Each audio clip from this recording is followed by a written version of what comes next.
नमस्कार दोस्तों, आपका मेरे YouTube चैनल सनातन त्योहार में स्वागत है। आज मैं आपको अजा एकादशी की कहानी सुनाने जा रही हूँ। अगर आपको कहानी पसंद आए तो कमेंट बॉक्स में कमेंट करके ज़रूर बताएं। साथ ही आप मेरे चैनल पर नए हैं तो सब्सक्राइब कीजिए और बेल आइकन पर क्लिक ज़रूर कीजिए, जिससे मेरी वीडियो के नोटिफिकेशन आपको मिलती रहे। भाद्र मास के कृष्ण पक्ष की एकादशी को अजय एकादशी के नाम से जाना जाता है। अजय का अर्थ है जिसका जन्म न हो। प्राकृतिक अथवा आदि शक्ति के अर्थ में उसका उपयोग होता है। कृष्ण जन्माष्टमी के ठीक बाद पड़ने वाली व्रत को कामिका या अनंता एकादशी के नाम से जाना जाता है। भगवान विष्णु को समर्पित एकादशी के इस व्रत में भगवान के उपेंद्र स्वरूप की पूजा की जाती है। साथ ही इस दिन रात में जागरण की भी परंपरा है। मान्यता के अनुसार अजा एकादशी का व्रत करने से तमाम समस्याएं दूर होती हैं और सुख समृद्धि की प्राप्ति होती है। अजय एकादशी की व्रत पूजन और नियम। अजय एकादशी का व्रत करने के लिए उपयुक्त बातों को ध्यान रखने के लिए व्यक्ति को एकादशी के दिन जल्दी उठना चाहिए। उठने के बाद नियत क्रिया से मुक्त होने के बाद सारे घर की सफाई करनी चाहिए और उसके बाद तिल और मिट्टी के लेप का प्रयोग करते हुए कुशा से स्नान करना चाहिए। स्नान आदि कार्य करने के बाद भगवान विष्णु की पूजा करनी चाहिए। भगवान श्री विष्णु जी की पूजा करने के लिए एक शुद्ध स्थान पर धान्य रखने चाहिए। धान्यों के ऊपर कुंभ स्थापित किया जाता है। कुंभ को लाल रंग के वस्त्र से सजाया जाता है और स्थापना करने के बाद कुंभ की पूजा की जाती है। इसके पश्चात कुंभ के ऊपर श्री विष्णु जी की प्रतिमा की स्थापना की जाती है। प्रतिमा के समक्ष व्रत का संकल्प लिया जाता है।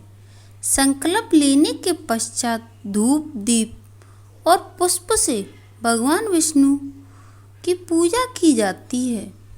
अब सुनिए अजय एकादशी की कथा।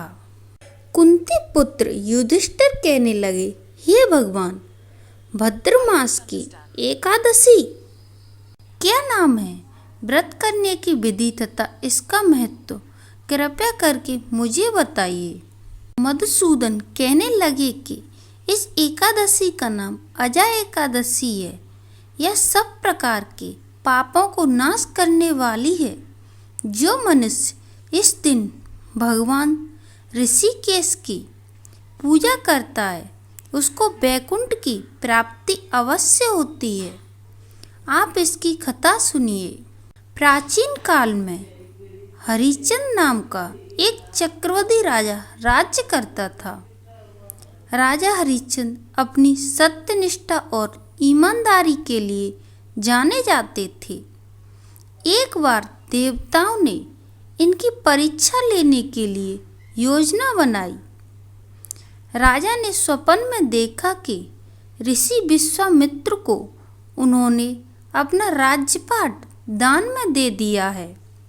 जब अगले दिन राजा विश्वामित्र राजा हरिश्चंद्र के समस्त आए तो राजा हरिश्चंद्र ने उन्हें अपना राज्यपाट सौंप दिया।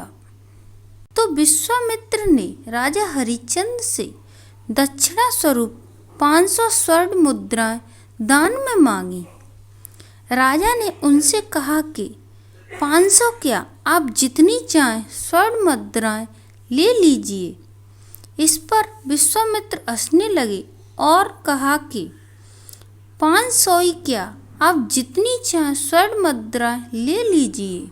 इस पर विश्वामित्र हंसने लगे और राजा को याद दिलाया कि राजपाट के साथ राजा राजपाट के साथ राज्य का कोष भी वे दान में दे चुके हैं और दान की हुई वस्तु को दोबारा दान नहीं किया जा सकता है।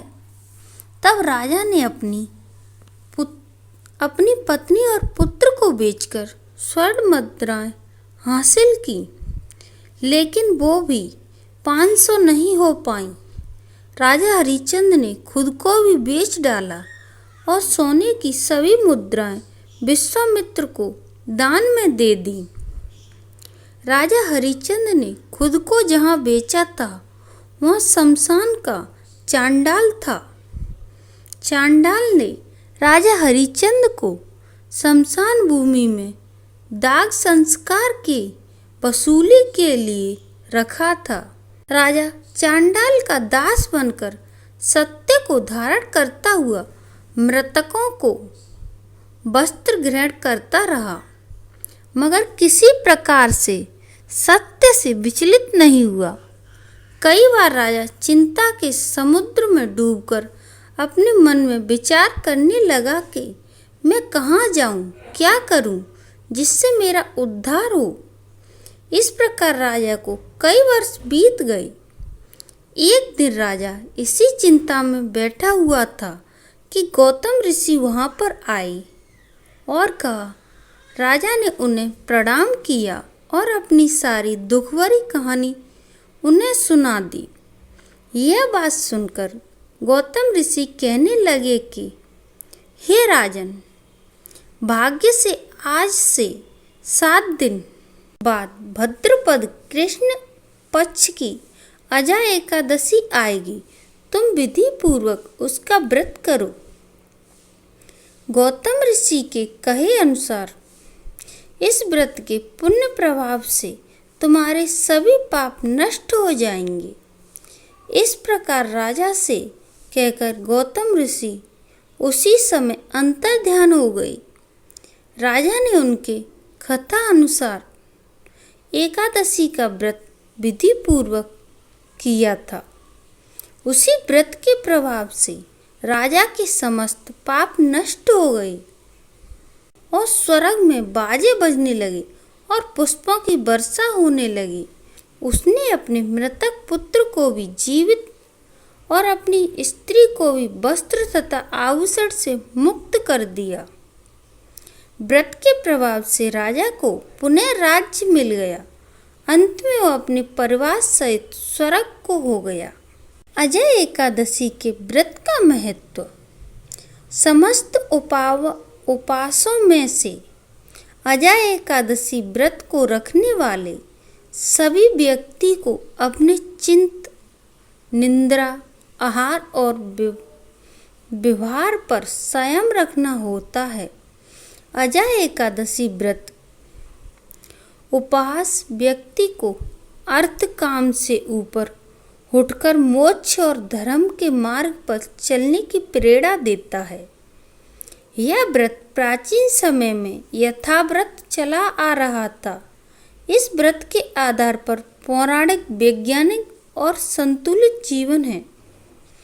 इस उपवास के विषय में यह भी मान्यता है कि इस उपवास के फलस्वरूप मिलने वाले अश्वमेध यज्ञ, कठिन तपस्या, तीर्थों में स्नान, दान आदि से मिलने वाले फलों से अधिक होते हैं। यह उपवास मन निर्मल करता है, हृदय शुद्ध करता है तथा सद्मार्ग की प्रेरित करता है। बोलिए हरि विष्णु जी की जय। बोलिए एकादशी माता की जय। धन्यवाद दोस्तों।